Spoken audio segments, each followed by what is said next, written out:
Hello and welcome back to I'll Knit If I Want To. I'm Andrea Mowry of DRK Everyday Knits, and this is where I try to answer your questions at the end of every week on Friday. Happy Friday. Today I am wearing my just released DRK Everyday Sweater. I knit this sweater up out of Mountain Meadow wool, which you have not yet met Mountain Meadow wool. This is tweed. They're sport weight, and the color is, I believe, flint, if I'm remembering correctly, and it's a marled yarn. So it actually has two shades of brown, a dark brown and a light brown, marled together, and I cannot say enough good things about this yarn. It is really delightful. It's very woolly while still being incredibly comfortable against the skin. It's really lightweight. It wears like a ready-to-wear sweater that you bought at a shop. I just really love it. And this sweater, I dreamt up over the past year and a half of everything that's been going on and really not leaving my house much at all. I already didn't leave my house a ton pre-pandemic, but I did used to travel for work and everything like that. So I did always have these special things to kind of get dressed up for, and being at home so much now, even more than before, really, I started paying attention to what I was grabbing for every day in my closet, but also paying attention to how that affected my mood for the day, because I definitely started seeing a correlation where when I didn't pick clothing that made me feel good, it would affect my mood. And so I really wanted a sweater that was really easy to wear, that I would want to grab for just as much. Reach for, I think is what I was trying to say there. Reach for as often as like your favorite sweatshirt, and something that I could also dress up. I could wear it with a skirt, you know, just your everything sweater. I was like, okay, if I had one sweater in my closet, what would I want it to be? And very similar to my socks, the DRK Everyday socks. With those, I wanted socks that would fit a whole bunch of people well and that were really comfortable. I am actually wearing those today, and I love them. They're my favorite socks. So anyways, I have been thinking a lot about that and how to just kind of have a focus on what do I really, really want to wear. And that's always been kind of one of my focuses, but I also think of like, what's really fun to knit, and making sure that those two things come together, because some things can be really fun to knit, but then if you don't wear them, what do you do with it? And for me, I definitely wear my knits a lot, and I have some that I wear more than others. And so kind of thinking about the characteristics over the past many years of like, okay, what's steadily stayed at the top of my pile of knits that I'm always reaching for? So it's been fun to have a little focus on those items lately. So anyways, this is the DRK Everyday Sweater. I will link to it below, but let's get into some questions. I'm shaking my whole table over here today. I did light my candle before the start today.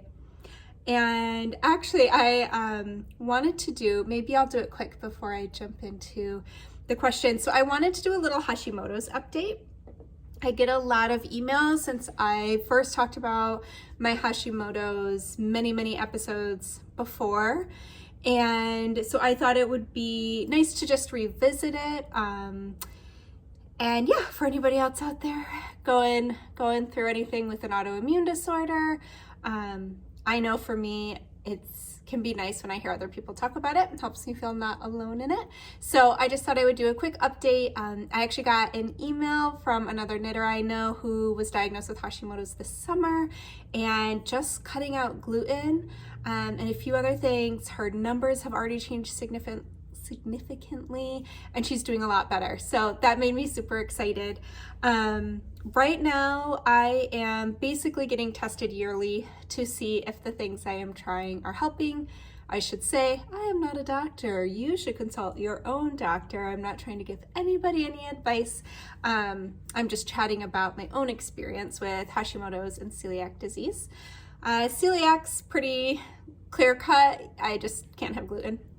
But the Hashimoto's is trickier, and I actually had a 3-month-long flare up starting at the end of July. I think what brought it on was probably stress. Not that I felt super stressed out, but I had a lot going on and a major lack of sleep. But yeah, I got real sick for about 3 months, and just got knocked out. Like, I got a cold and it knocked me out for 3 weeks. But anyways, now I feel excellent. I feel the best I have felt in years, which is very, very exciting. And so one of the things I'm really focusing on right now is getting enough sleep. I go to bed very early, but that is what made me think of it, was the candle, because I also wake up quite early. I wake up around 5:15, and because I like a little quiet time in the morning. So for a long time, I've always had kind of a little morning ritual that I've done just to start my day off in a positive way. And I feel like I keep honing it to what I want it to be. So now I wake up and I light a candle, which has been such a lovely addition. And then I brew some green tea and I do a meditation, and then I usually spin or knit. I always journal for a little bit too. But that's been really, really nice. Having that flare up really made me focus in on keeping my stress levels down, and realizing that stress can come in so many different forms. It doesn't always just come as like, I feel stressed out.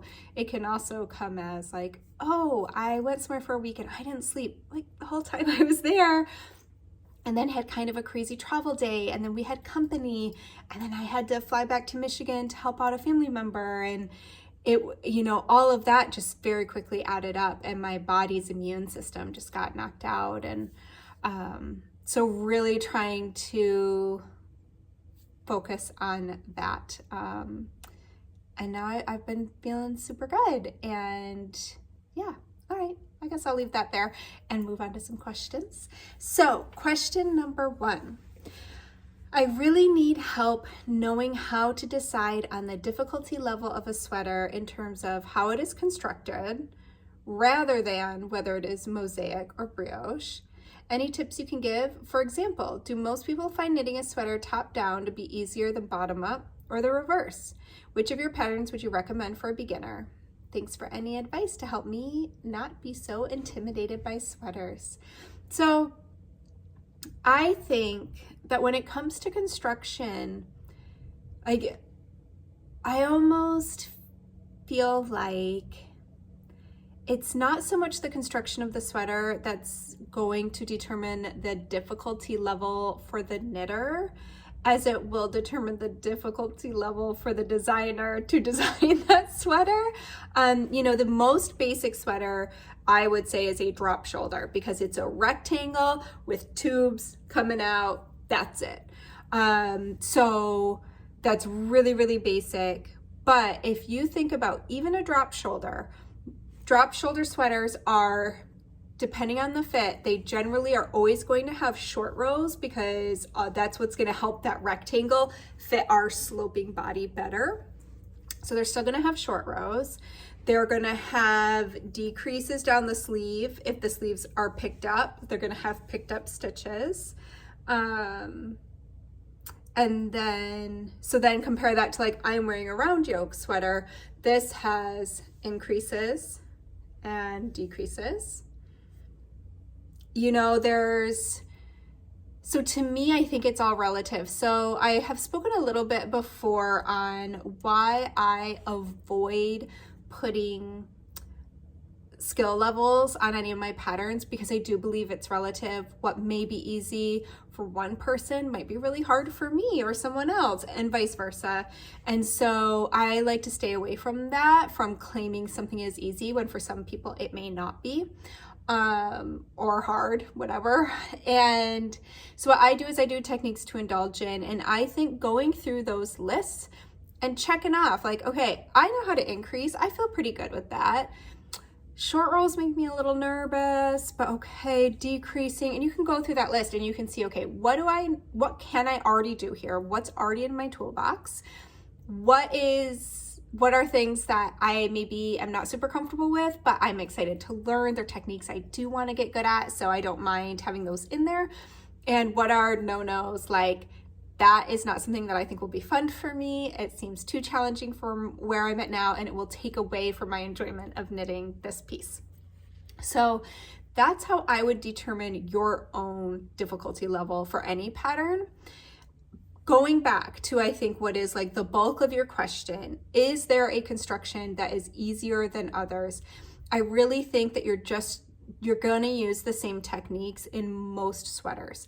I think personally, working a sweater in the round, I think will be easier for I'm gonna use the term beginner, whether it be you're a beginner knitter or a beginner sweater knitter, wherever you are in your journey.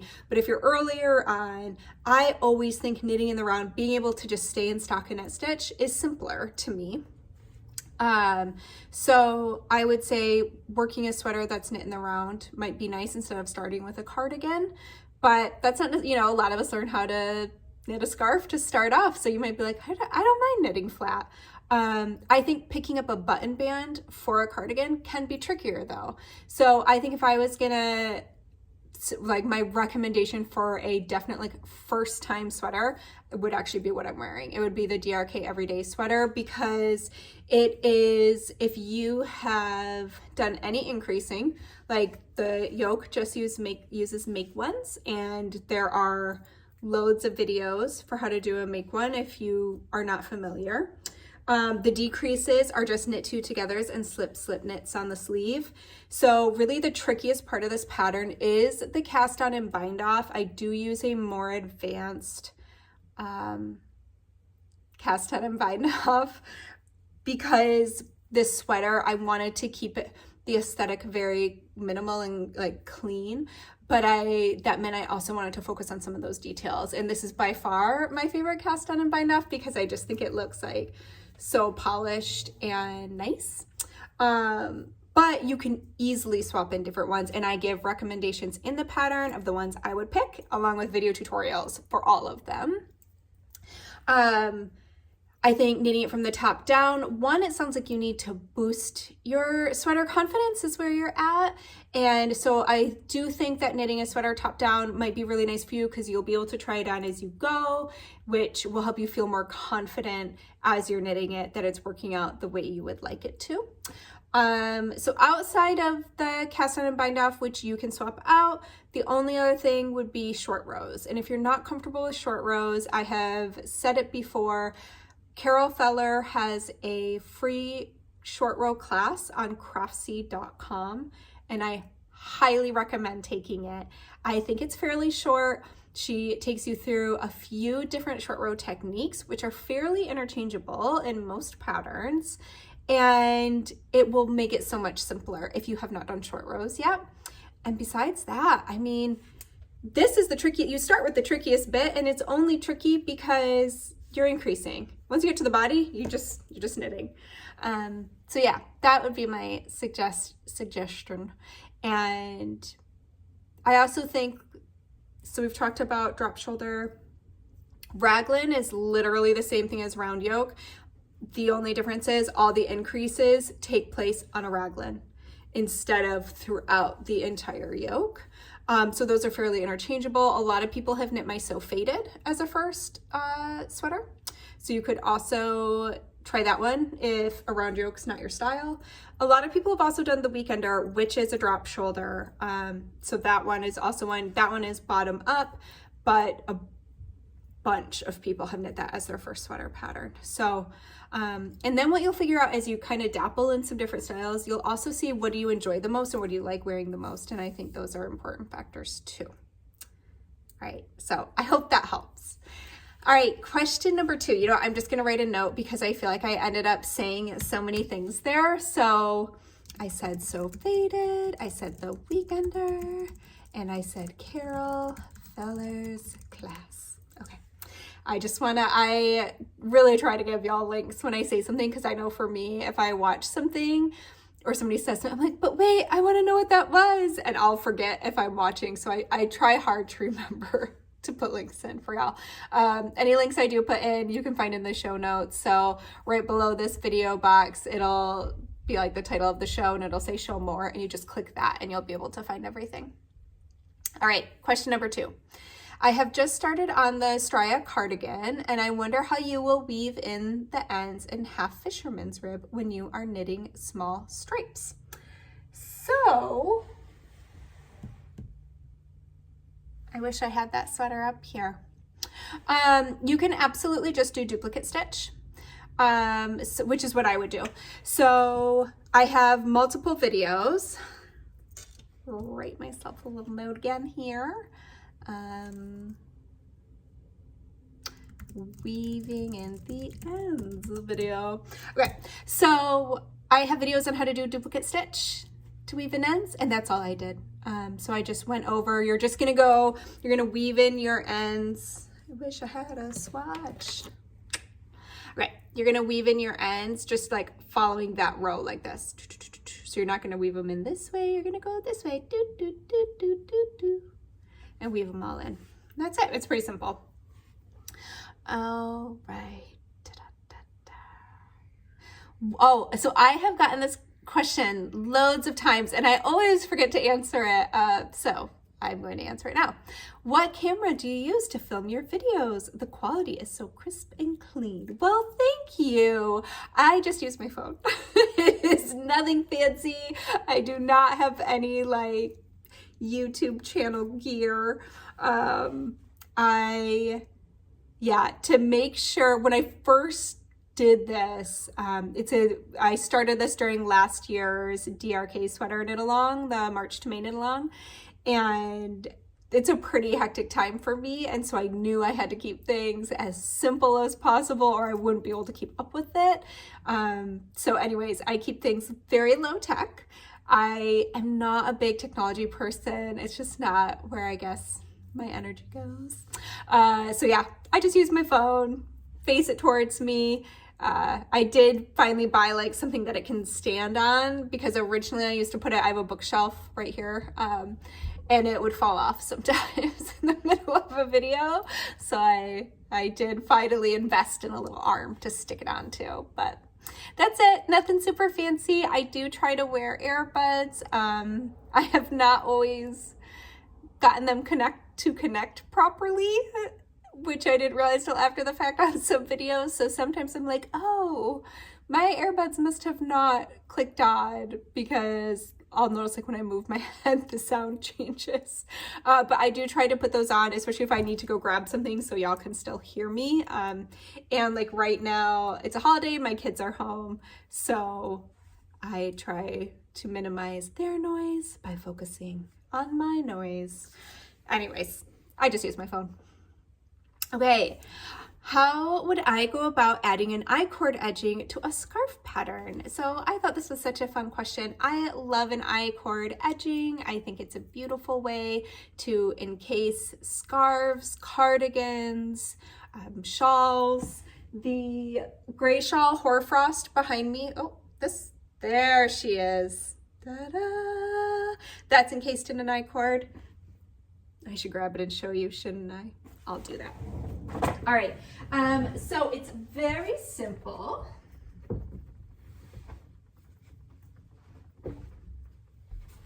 I have had people asking me to show how to wear hoarfrost. I did do it in a previous episode. Can't tell you which one though. I really wish I had cataloged these somehow early on, because I've gotten a lot of questions that I've answered in the past, and I'm like, I wish I could tell that person, oh, just go back to episode 25, but I don't know. So you'll just have to watch them all. Just pretend it's Netflix. But I have shown this one. I'm pretty sure I have. But anyways, maybe I'll show it again today just for fun. So here is this lovely I-cord edge. I just love how polished, like look at that, so pretty. I love how polished it makes something look. So to answer the question, to add an I-cord edging, it's super simple. All you're gonna need to do is replace whatever edge treatment is currently on your scarf. If there's not one, even easier. But all you need is 3 stitches at the beginning and end of each row. And to knit an I-cord, what you would do is you would work to the last 3 stitches, drop your yarn so it's hanging to the front, and then slip the last 3 and turn your work. Now when you go to knit those 3 stitches, your yarn's coming from behind, wrapped around, and then you're going to start to knit those 3. And what it's going to do is it's going to twist those stitches up into a tube. I have multiple I-cord videos, so if what I'm saying you're like, what? Doesn't make a lot of sense, go check out my I-cord videos. I-cord videos. But yeah, and you can do different size I-cords. You don't only have to do a 3-stitch I-cord. That's just what I default to. So you can definitely do more stitches than that. I think you need a minimum of 3. I would think. 2 just seems like it wouldn't do a whole lot. It would just be twisted little, like a little cable. Anyways, so just adding on those 3 stitches to each side and you should be pretty good to go if you know how to knit an I-cord. All right, question 5. I decided to treat myself and bought a kit to knit the inclination shawl. On the label, and they're referring to Spinsicle yarns, it is stated to steam block the finished work to avoid color transfer. Did you wash yours or steam block it? Thank you for all your work. I washed mine. So generally speaking, dyers are going to put a note like that. Generally if it is a really saturated color, and I think I've said on here before, I have only ever had an issue with color bleeding once, and it actually happened this past year. So the first time in like, how many years have I been knitting? Almost 30. I've only had it happen once. So where you want to be careful is with super saturated dark colors, especially if you're then mixing them with lighter colors, because that's when you would notice any color bleeding happening. So if you are concerned about it, you could simply snip those yarns off, a little bit of each, put them in a bowl, and see if that as they're sitting in the water, if they transfer any color onto each other. I would recommend maybe even trying hot water because that's when it's more likely to happen. If you need a swatch, you could just use your swatch for that. But for like the inclination shawl, I did not have any problems, and you can see the colors I used, especially Melancholia. That's a very saturated color. I didn't have any problems. So I think you would be fine wet blocking it. But if you're nervous, I would do a test and put them in a little bowl of water and see what happens. That's the best way to know. All right, so I have a little bonus question today. I'm really looking forward to your upcoming every show, every little video. I get real nervous towards the end that I forgot to hit record. So that just happened, but good news, everyone. I remembered. All right. I'm really looking forward to your upcoming socks knit along. Yay, so am I. Are you able to share any sneaks or details about what type of yarn the pattern uses? I will be visiting family the whole week of Thanksgiving, and so away from my stash and local yarn store, and want to make sure I'm able to bring a suitable yarn with me so I can participate. So I thought it would be fun if I did share a little sneak peek because the pattern is coming out in just a few days. It releases on Tuesday. And so I'll show you the shocks. So what did I name these? Oh, Curio is what I named them. So I will show you, I have 3 pairs. I have knit 3 pairs of these already. So this is this year's sock, and I used lots of different yarns. So this one is Mondim by Retrosaria, Rosa Pomar, but dyed by La Bien-Aimée. And this is the colorway Emmeline, I believe. Yes. So this is a fabulous non-superwash sock yarn.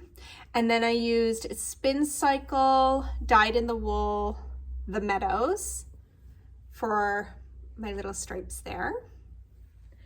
And the inspiration from these socks, though, and why they're called Curio, is actually because I wanted to find a way to start experimenting with my hand spun yarn. I don't know where my other little ball is. Where did you go? Huh. Oh, it's over there. All right, it's down there. But I really have been wanting to play with, I really love chain plying. So this is more for my spinners out there. I really, really enjoy chain plying, but I'm trying to decide what kind of color transitions do I like better in my actual knitting. Do I like a chain plied effect, which would be these? So it's really smooth color transitions where there's not really any barber pulling in that yarn. Or do I like them fractal plied, fractal spun, we'll just say fractal, where you are gonna have barber pulling. So that is like these ones.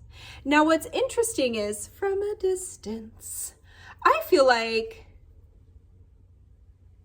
yeah, no, I guess these are a little more crystal clear. At first I was like, man, they don't look all that different from each other. Obviously we have more greens in this one. We've got more purples in this one. That's just the way it landed within my skein as I knit them. But anyways, I'm going to talk about that more next week. So, but that was the seed from which this idea grew, was wanting a pattern where I could focus on experimenting with my hand spun.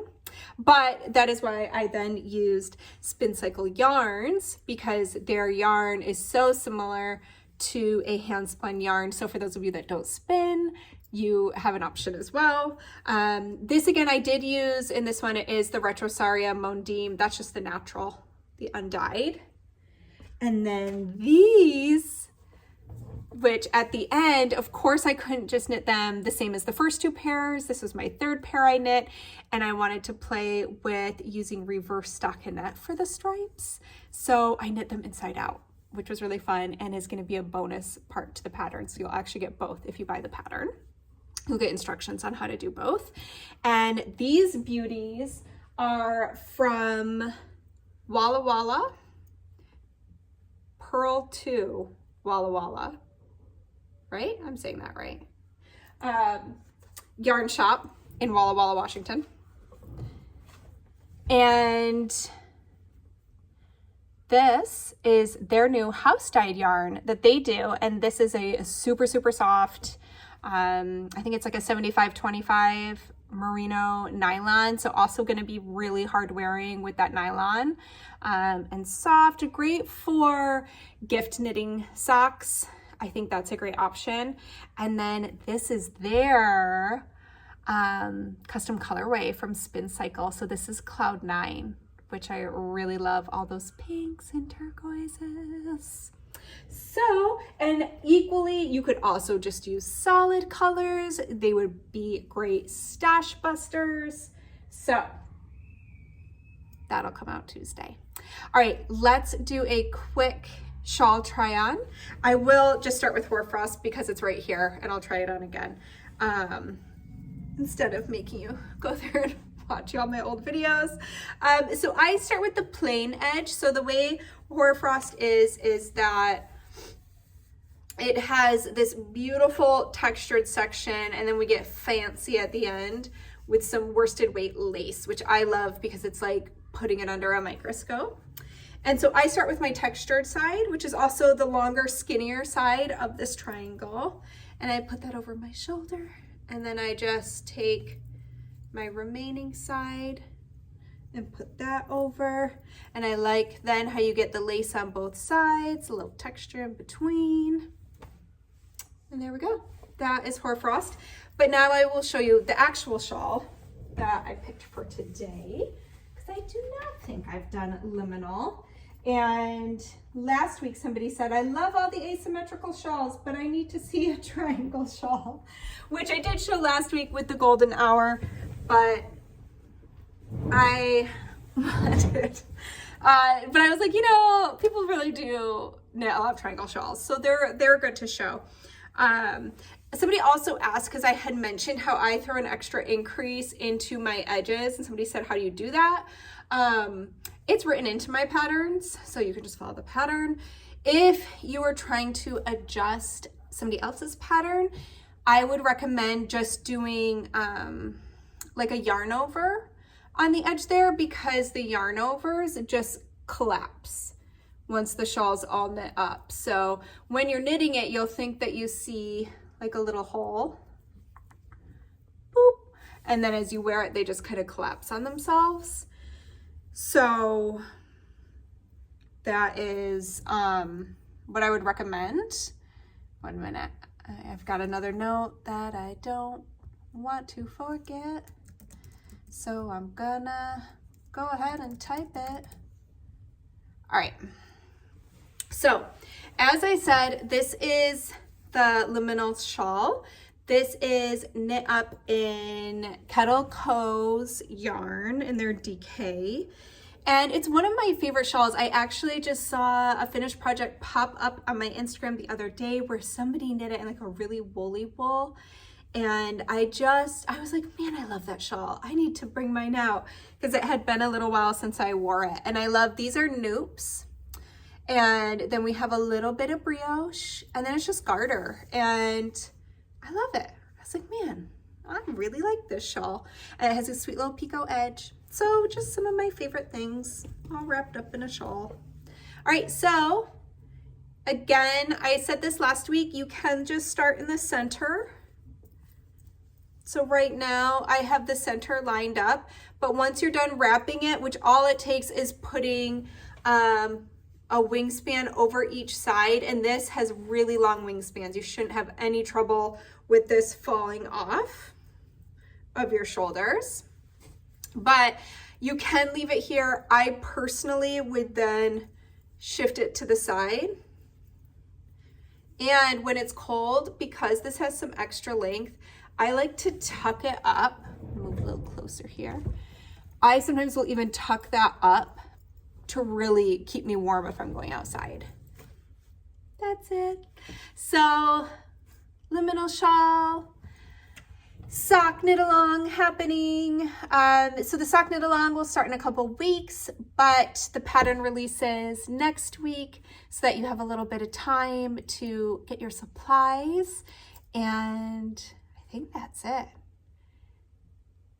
Yep, I think so. All right, well, I really appreciate you joining me this week, and I miss having my partner in crime up here with me. So I will definitely bring him back. I am so happy that y'all enjoyed his tips and our silliness. So I will definitely bring him back in the future. So if you have any questions for him, feel free to pop them onto through the form. If you're looking to submit a question, just again, go ahead and click that show more by the show notes, and you'll see at the very bottom there's a link. And that's the place I go for questions because it filters it into a spreadsheet for me so I can keep track of them all.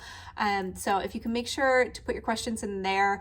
Otherwise, when you ask them other places, I forget by the time the week goes by where did I see that other question? So if you can do it through the form, that super helps me out, and it would be really fun to see any other questions y'all might have for him. But yeah, I hope you have a great weekend. I hope you have some knitting. I hope you have some you time. And I'll see you next time. Bye.